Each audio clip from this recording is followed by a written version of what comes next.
Beshem Hashem Naseh Venasliach Shalom Vracha Lekulchem Sheniske Lagdil Torah Oladira. On est aujourd'hui mardi 21 du mois d'avril et le 27 du mois de Nissan. Chaim Tovim Shalom, on étudiera nos sages racontent pour le premier cours. On se voit pour 3 cours d'affilée Bli Neder, l'un après l'autre. On étudiera aujourd'hui Bezrat Hashem pour le cours qui a été acheté, l'élévation de Michael Soussan pour l'élévation de sa grand-mère Zichrona Livracha. Rachel bat Mesaouda Saada. Roi Hashem tenachena began Aiden Elion v'chol hashorvot imah bichlal arhamim v'aselichot bechen yehi ratzon v'nomar amen t'yenishmatat tzorah haim. Ainsi que tous les métés à Shoah, toute cette journée aujourd'hui qui est dédiée au souvenir de la Shoah. Plus de 6 millions de Juifs abattus cruellement. Il y a 75 ans de cela à peu près, plus que ça encore. La terrible Deuxième Guerre mondiale, où Haman a réussi ses plans, mais Baruch Hashem, Am Israël, Chai Vekayam. On pensera aussi à remercier Derech Agav, juste quelques noms, même si vous êtes très nombreux. Michael, Kash, Kosh, Todaraba, Daniel Billard, Yaakov Ayakar, Hashem Varech Otra, Laetitia Sultan qui a acheté aussi un chiour. Jonathan Bardavid Ayakar, Hashem Varech Otra, que Dieu te rende riche pour tout le bien que tu nous fais, ainsi que tous les autres. La liste est très longue. On rappellera aussi les Ilou Nishmat de Shlomo Charles Ben Hanina. Roi Hashem Tanachenu Began Aiden Elion, V'chol Hashorvim Imo. Et aussi c'est l'Askara de Benina Yael, Bat-Esther, Roi Hashem Tanachena Began Aiden Elion, puisqu'aujourd'hui c'est Askara, c'est aussi les 30 jours de Salomé. 2 secondes, j'ai tellement de noms ici. Salomé Rachel Perle, Chaya Bat Myriam, Vechen Asher Reuven Fredj Ben Louise, Alehem Shalom. Et fois Shlema pour vous tous les malades d'Israël, la liste est tellement longue. Tu as un nom à me donner? Et fois Shlema pour l'oncle de Sarah. Ah oui, l'oncle de Sarah, j'avais noté aussi. Yaakov Shlomo Ben Louisa. Yaakov Shlomo Ben Louisa. Bezrat Hashem, Elna Refanalo, Anna Elna Refanalo, Mitorch Arbeni Israël. Et kol echad mikem, vous pourrez dédier aussi ce shiur pour la tzlacha, pour la refoua, pour l'élévation de l'âme. Bezrat Hashem, qu'on n'entende que de bonnes nouvelles. Zéro. Et un grand merci en même temps à toute l'équipe d'Oel Moshe qui travaillons ici, entre autres mon épouse derrière la caméra, qui se donne corps et âme, nuit et jour, pour faire avancer la Hamouta, pour la réussite de la Torah, pour la réussite Bezrat Hashem, de tout ce qu'on entreprend. Toda Rabba à vous tous. On commence ce shiur avec, donc nos sages racontent, comme ça on fait un suivi tous les matins. Je vais juste baisser mon appareil, voilà. Ok. Noach est confiné dans la Teva depuis 1 an et il veut voir où est-ce qu'on en est un petit peu dans la situation. Et pour cela, Noach va envoyer, dans sa grande sagesse et son intelligence, les Chachamim nous disent ici que Noach était quelqu'un de particulièrement intelligent, pas simplement sage, pas simplement instruit en Torah, mais c'était quelqu'un qui avait une grande chokhma en lui. Et qu'est-ce qui se passe? Il dit comme ça, hein, juste un instant. צפצופי ציפורים רומזים כל חיה וחיה. חכם גדול היה נוח, והבין לשכחת הברואים. Donc comme je vous l'ai dit hier, Noach parlait tout à fait le langage de tous les animaux de la création, comme le roi Salomon. צפצופי ציפורים רומזה כל חיה וחיה. לכן כאשר ביקש לדעת אם פחתו המים מעל פני האדמה. Donc quand Noach il a compris que les oiseaux maintenant ils parlaient entre eux, apparemment les choses sont en train de s'améliorer, il a voulu savoir si la terre était apparue non pas là où il était parce qu'il y avait de l'eau, mais au-delà de cela. ניגש אל העורב וחשבו בליבו פיקח הוא העורב יותר מכל העופות הדעת שיחת הדקלים. Et il sait une chose, c'est que chaque animal, chaque volatile, il y a toujours une parmi, par exemple les poissons, il y en a toujours un qui est particulièrement plus intelligent que les autres. Dans les volatiles, celui qui est le plus intelligent, entre autres, c'est le corbeau, qui lui comprend parfaitement la situation avec les décalim. C'est-à-dire en regardant, en observant, par exemple, les palmiers, il peut savoir beaucoup de choses sur les événements. על כן מוטב כי יצא הוא מן הטבע ויוכל לבחון הדעת בשיחת העצים אם פחתו אמאים. Et donc, qu'est-ce qu'il a voulu savoir? Étant donné que le corbeau est un animal qui a un sixième sens plus développé que les autres avec les palmiers, à savoir où en est la terre, ça veut dire qu'en d'autres termes, c'est incroyable ce qu'on apprend, parce qu'il nous dit ici que les minéraux, les végétaux, les animaux ont un langage et ils se le communiquent entre eux. Le goût que procure telle et telle chose, telle et telle plante ou tel et tel produit est un langage que les animaux comprennent. Et donc, il a envoyé le Horev. Alors, vous savez tous qu'après, il va envoyer la Yona. Yona, c'est la colombe. On apprendra deux choses dans la vie. Le Horev, le corbeau, qui est plutôt noir ou gris, représente les forces du mal. La colombe, qui est blanche, représente les forces du bien. On apprend que des fois, pour savoir la vérité, eh bien, le mal nous l'apprend ou le bien nous l'apprend. Et là, il dit, Kara Noach la Horev Marlo, ouf derech hachalon, envole-toi par la fenêtre et regarde, im kalu amaim, et regarde si les eaux se sont apaisées, si elles commencent à être bues par la terre. Shiva Horev re'eti ki Hashem soneoti. Et le Horev, c'est-à-dire le corbeau, lui a dit bizarrement à Yona, j'ai vu que, et j'ai constaté que Dieu ne m'aimait pas. Share tziva le'avi shnaim imeni. Car, pourquoi le Horev, il s'était levé de mauvais pied ce jour-là. Il lui a dit, j'ai constaté, non pas que Dieu ne m'aimait pas, mais que Dieu me haïssait. Noach lui pose la question, il dit, pourquoi Dieu te haïrait? Et il répond, car il a fait venir dans la Teva, non pas 7 de mon espèce pour les animaux purs, mais il m'a considéré dans les animaux impurs. Parce qu'il n'y a que moi et la femelle. Et toi, maintenant, qu'est-ce que tu demandes? Tu demandes à ce que je meure? Regarde comme il est intelligent. Pourquoi? Il dit, parce que si on était 7 couples, et qu'il m'arrive quelque chose, ma race continuerait. Mais étant donné qu'il n'y a que moi et ma femelle, eh bien, si moi je sors et que je suis frappé par une branche ou que je suis frappé par une noyade ou quoi que ce soit d'autre, mon espèce ne continuera pas, lui dit le corbeau à Noach. Mais la reine lui dit, non seulement Dieu me déteste parce qu'il ne m'a pas considéré dans les animaux purs, mais en plus de ça, toi, tu m'envoies à mourir à l'extérieur, là où il n'y a pas de vie, pour prendre les risques de perdre le mâle, et ainsi donc laisser la femelle sans avenir. Car il y a des animaux purs qui sont au nombre de 7 couples dans la Teva, dans l'arche, et toi, tu n'as trouvé que moi. Tu n'as trouvé que moi. Et comme il dit ici,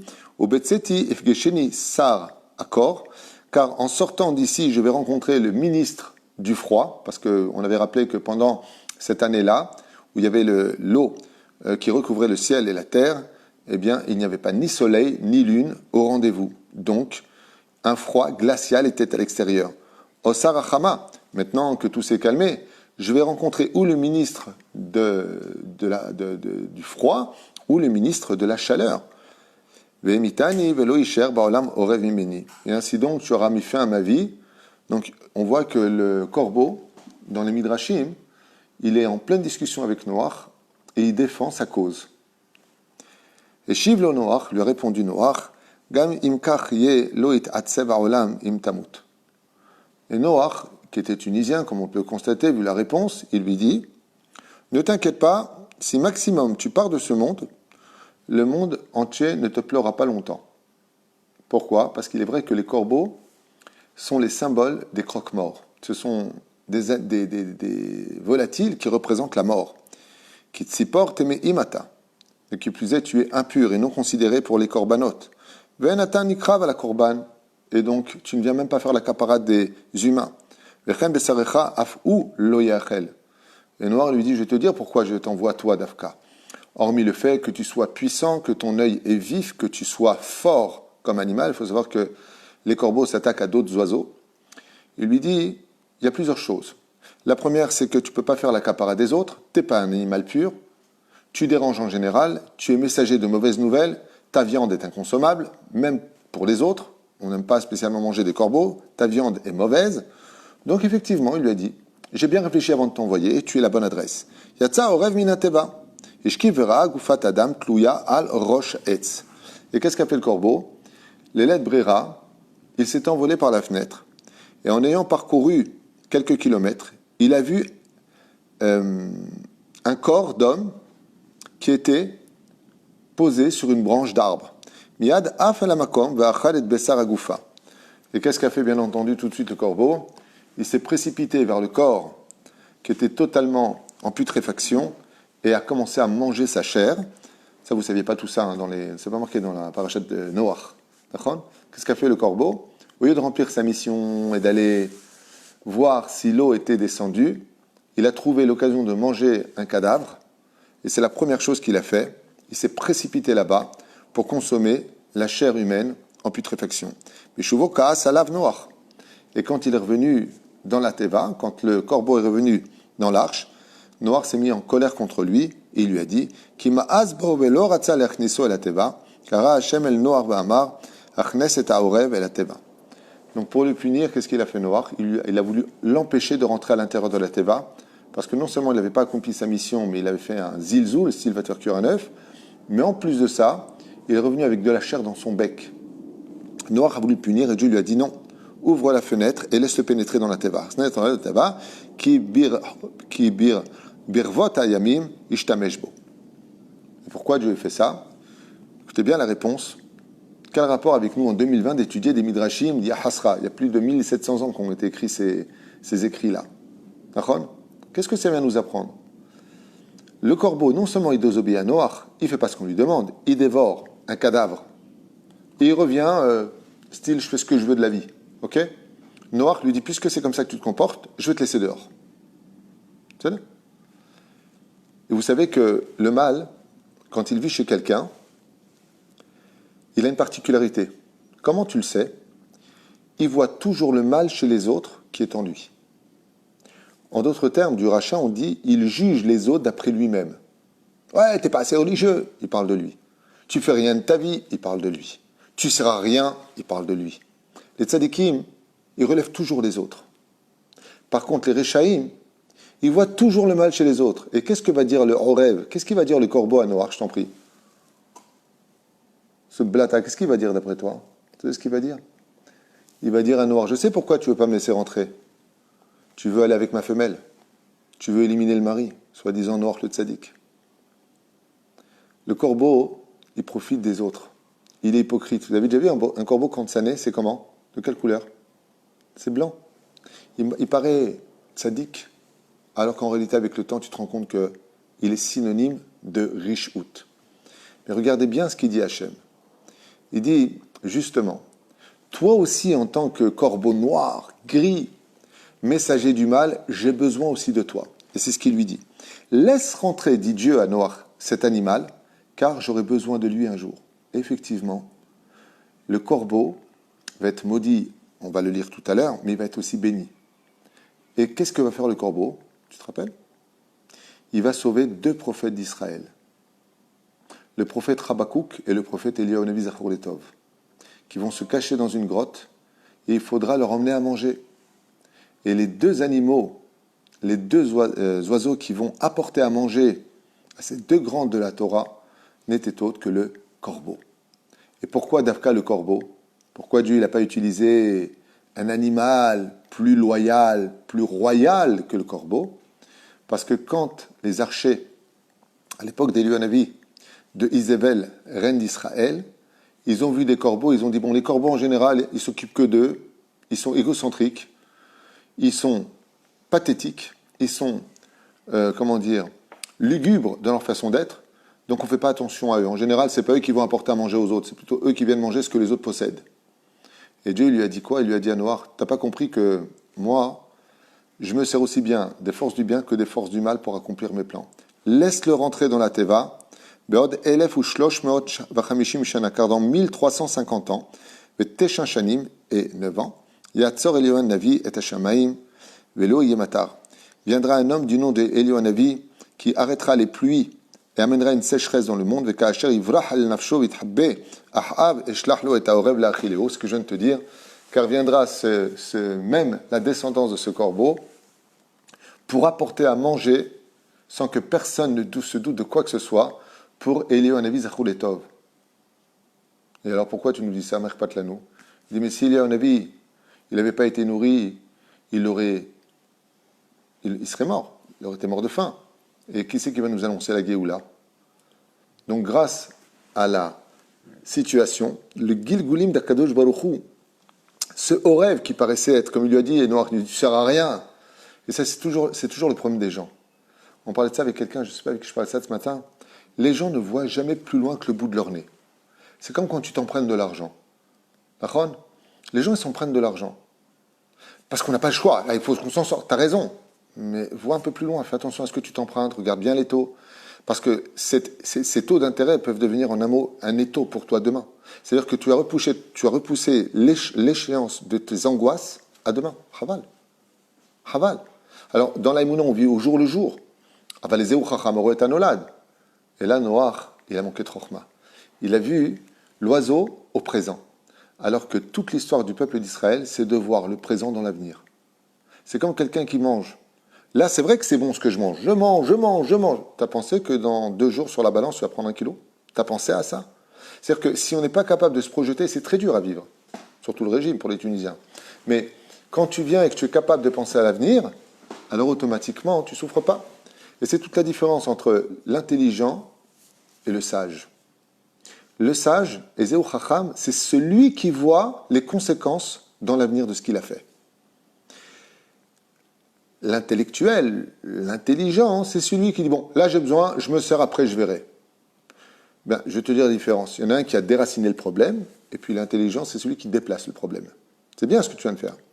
Tu viens, tu t'empruntes comme un pays qui s'est emprunté 300 milliards d'euros à très fort taux d'intérêt. Il a dit, j'ai pas le choix. Là, il faut sauver la situation. D'accord, mais tu as compris ce que tu as fait pour l'avenir ? Vis-à-vis de l'avenir, tu as coulé le pays.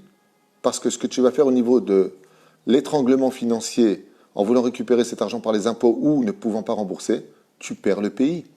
C'est-à-dire, au lieu de mettre la balle dans le premier, je ne sais pas comment on appelle ça, tu l'as mis dans le deuxième.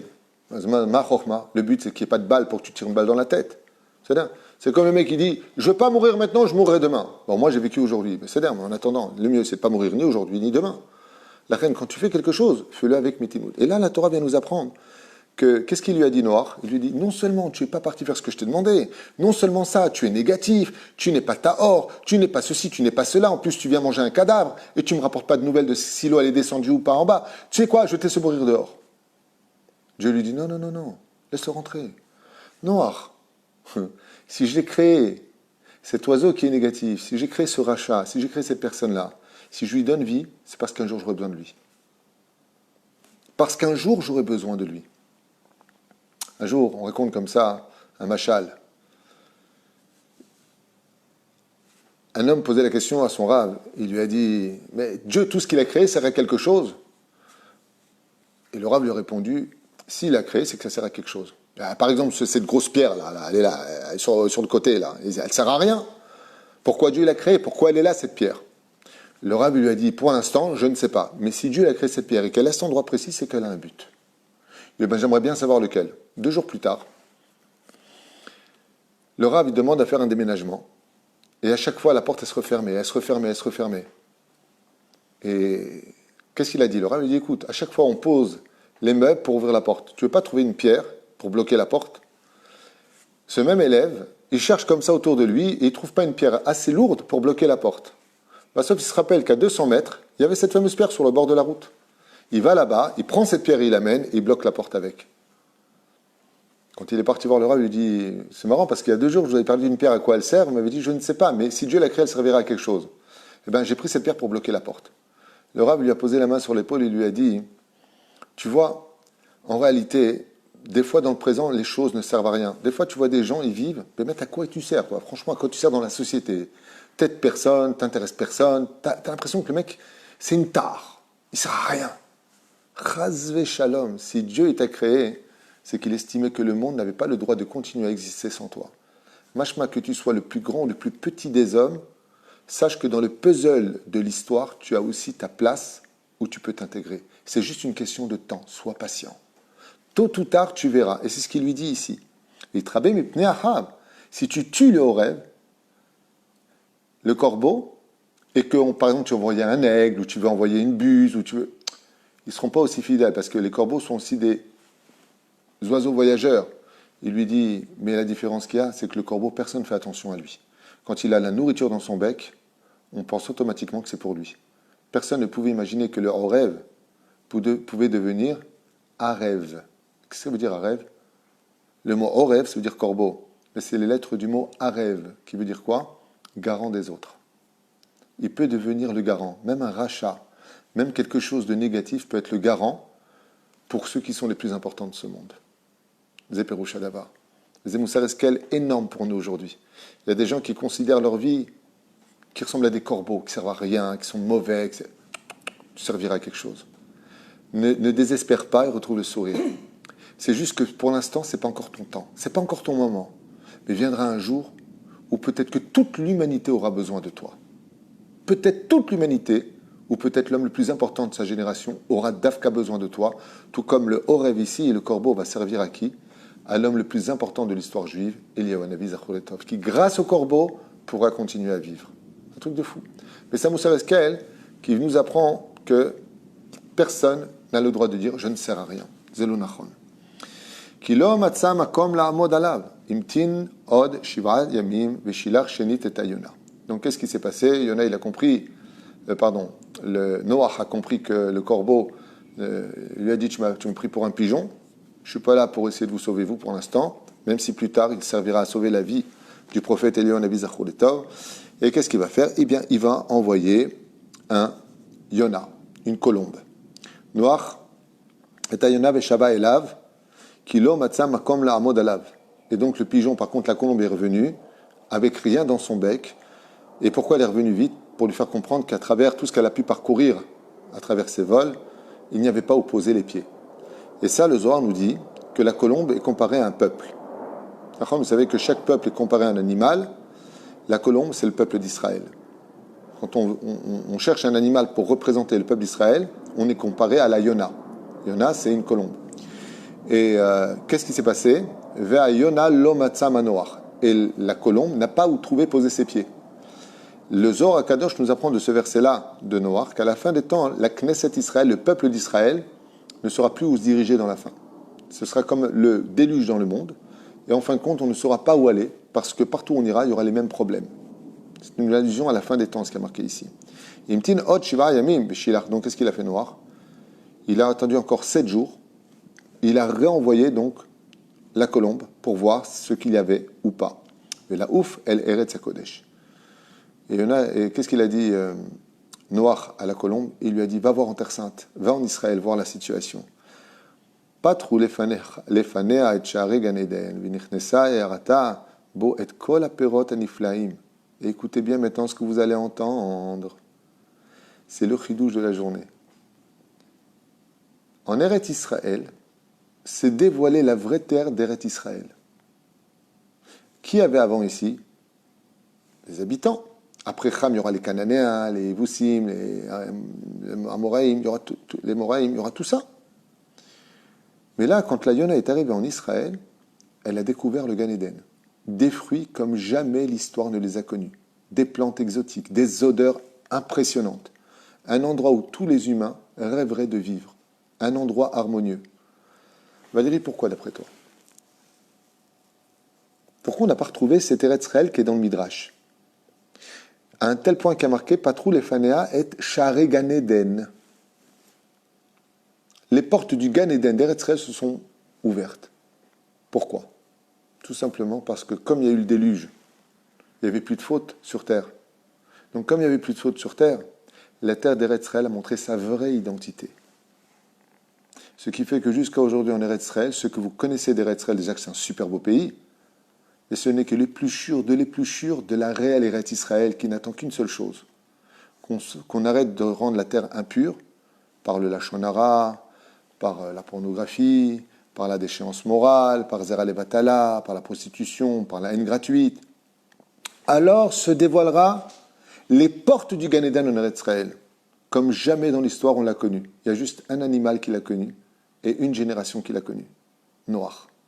C'est ce qu'il dit. Quand le Yona est arrivé, Patrou lefanea et sha'arei Gan Eden v'nichnesa, yera'ata bo et kol haperot haniflaim ve'et habesamim ve'hamigdanot. Toutes les douceurs du Gan Eden se trouvait sur la terre d'Eretz Israël, car la terre avait été totalement purifiée.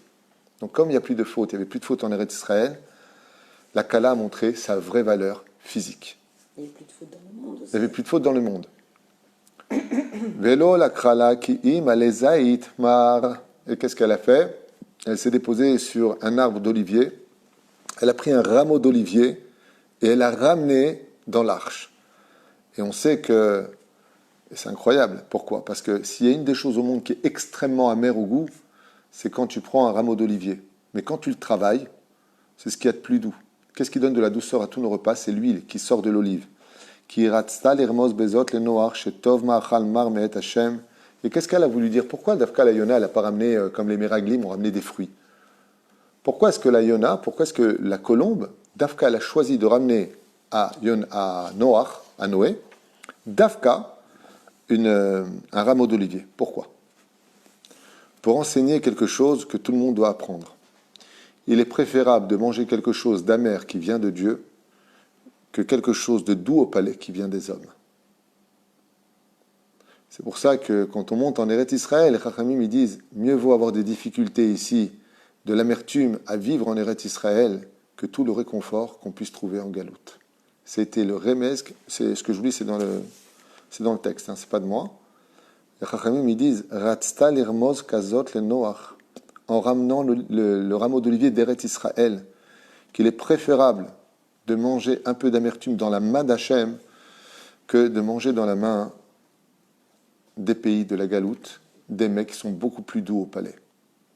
Pour dire que la bracha se trouve plus dans l'amertume près de Dieu que dans l'opulence loin de Dieu. C'était le remez qui était fait ici. Voilà, on vient de faire nos sages racontes, on a fini ce chapitre. Après, on attaquera quand Noach est sorti de la Teva, demain matin, Blinéder, pour la suite de ce shiur. On se revoit dans 5 minutes à la montre, le temps de marquer le titre. Sanctifier le shiur qui a été acheté, Bezrat Hashem, pour l'élévation de l'âme de... Juste un instant.